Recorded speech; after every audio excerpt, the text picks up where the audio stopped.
Assalamualaikum warahmatullahi wabarakatuh. Perkenalkan, nama saya Lailatul Khairiyah dengan NIM 205013. Di sini saya akan membahas tentang subgrup dihidral. Sebelum membahas tentang subgrup dihidral, kita membahas terlebih dahulu definisi grup dihidral.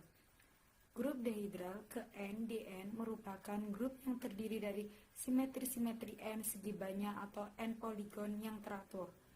Poligon beraturan dengan N sisi mempunyai dua N simetri yang berbeda, yaitu N simetri rotasi dan N simetri refleksi. Grup dihidral Dn atau dapat ditulis D2N dengan operasi bundaran adalah himpunan simetri-simetri yang yaitu rotasi atau perputaran dan refleksi atau pencerminan dari segi N beraturan.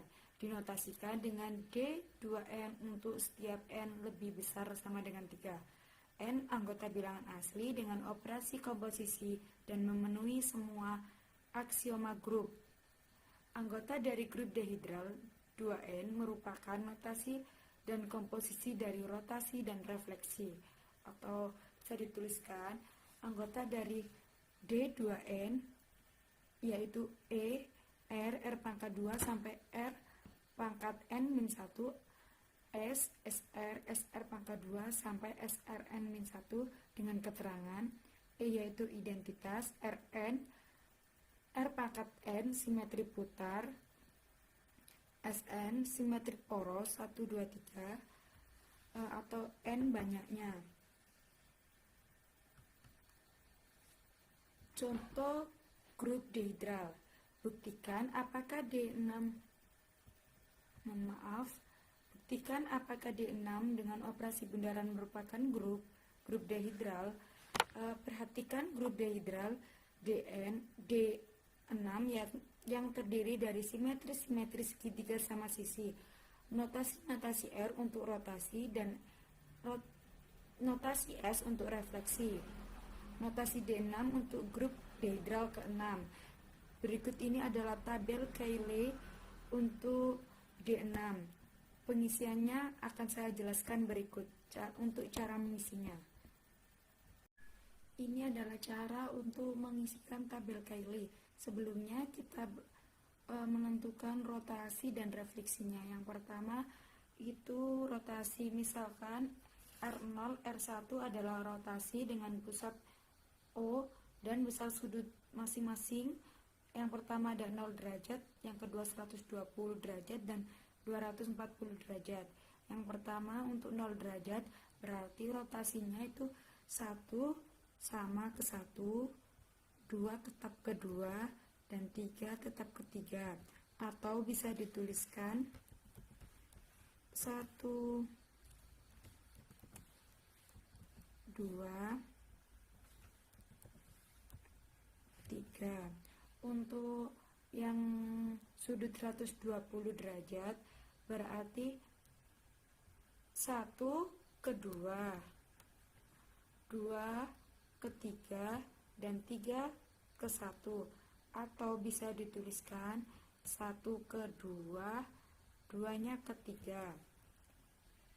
Untuk yang 240 derajat berarti 1-nya ke 3, 2-nya ke 1, 3-nya ke 2, atau dapat dituliskan 1, 3, 2.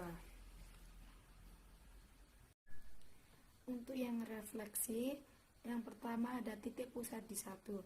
Berarti kan ada ini refleksi itu sama dengan pencerminan. Berarti kalau titik pusatnya di 1, kita bagi 2 jadi gini. 1-nya kan tetap ke 1, 2-nya ke 3, 3-nya ke 2. Jadi atau bisa dituliskan 1-nya tertutup, 2, 3. Untuk yang titik pusat di 2, jadikan titik pusatnya ada di 2 gini. Jadi 2-nya tetap itu ke 2, berarti 1-nya ke 3, 1 bercermin ke 3 kan. 3-nya jadi 1, atau bisa ditulis 1, 3, 2-nya tertutup. Untuk yang titik pusatnya di 3 sama, berarti gini, 3-nya tetap di 3, berarti 1 ke 2, 2 ke 1, atau bisa ditulis 1, 2, 3. Jadi untuk titik pusat yang di 1 untuk refleksi itu kita namakan S1, yang titik pusatnya di 2 S2, dan yang di 3 itu S3. Begitu juga yang untuk rotasi, yang sudutnya 0 derajat kita namakan R0, yang di 120 R1, yang di 240 R2. Untuk yang pertama itu kita buktikan R0 dengan bundaran R0. Caranya kita masukkan R0. R0-nya tadi kan 1, 2, 3, bundaran 1, 2, 3. Caranya itu kita kerjakan dari yang belakang. 1, karena tertutup, 1-nya tetap ke 1. 2-nya juga karena tertutup, 2-nya tetap ke 2, 3-nya tetap ke 3. Kan 1, 2, 3 ini sama dengan anggotanya R0.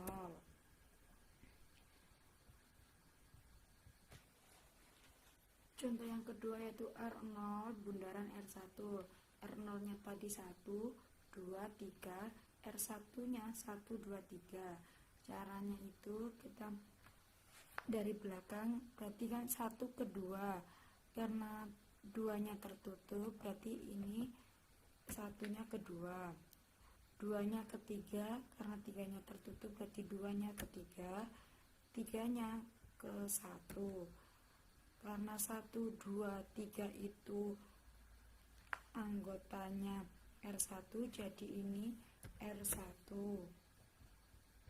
Jadi R0 bundaran R1 hasilnya R1. Untuk contoh yang ketiga itu R1 bundaran R2. R1-nya 1, 2, 3, bundarannya R2-nya 1, 3, 2. Cara mengerjakannya tetap dari belakang, yaitu berarti kan 1 ke 3. Dari sini 3-nya berarti ke 1.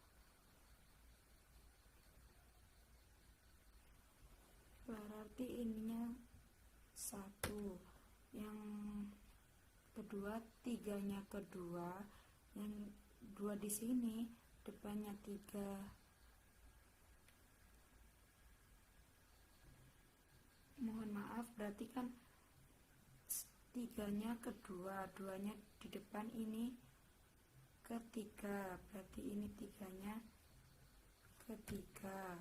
Untuk selanjutnya 2-nya ke 1, 1 yang di depan ini ke 2, berarti 2 tetap 2. Kan 1, 2, 3 ini anggotanya R0. Jadi R1 bundaran R2 hasilnya R0. Begitu juga seterusnya, caranya sama. Pembuktian apakah D6 dengan operasi bundaran merupakan grup, yaitu untuk menyatakan apakah D6 dengan operasi bundaran merupakan grup harus memenuhi 4 aksioma. Yang pertama tertutup, yang kedua asosiatif, dan yang ketiga identitas, dan yang terakhir yaitu inverse. Untuk yang pertama yaitu tertutup, berdasarkan tabel di atas atau tabel Cayley, D6 dengan operasi bundaran itu tertutup.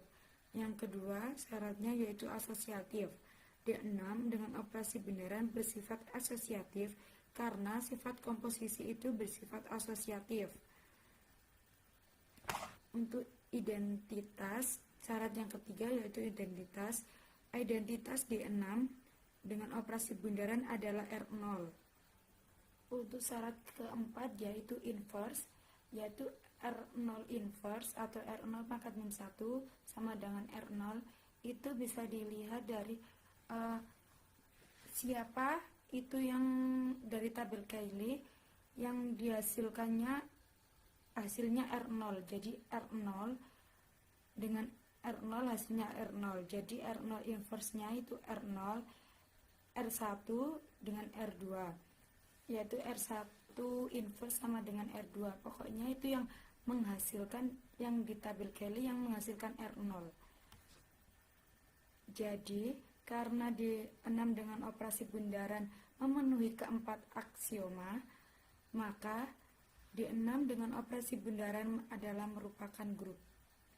Maka dari definisi subgrup dan grup dihedral, kita dapat menyimpulkan definisi subgrup dihedral, yaitu diberikan Dn dengan operasi bundaran adalah grup. Misalkan K, himpunan Dn, K disebut subgrup dari Dn jika K memenuhi keempat aksioma dari grup dengan operasi yang sama. Contoh, tunjukkan bahwa K dengan anggota R0, S1, S2 merupakan subgrup dari D6 terhadap operasi bundaran, atau dapat dituliskan K dengan operasi bundaran dengan D6-nya tadi anggotanya R0, R1, R2, S1, S2, dan S3. Untuk menunjukkan apakah K ini merupakan subgrup dari D6, maka K harus memenuhi keempat aksioma grup.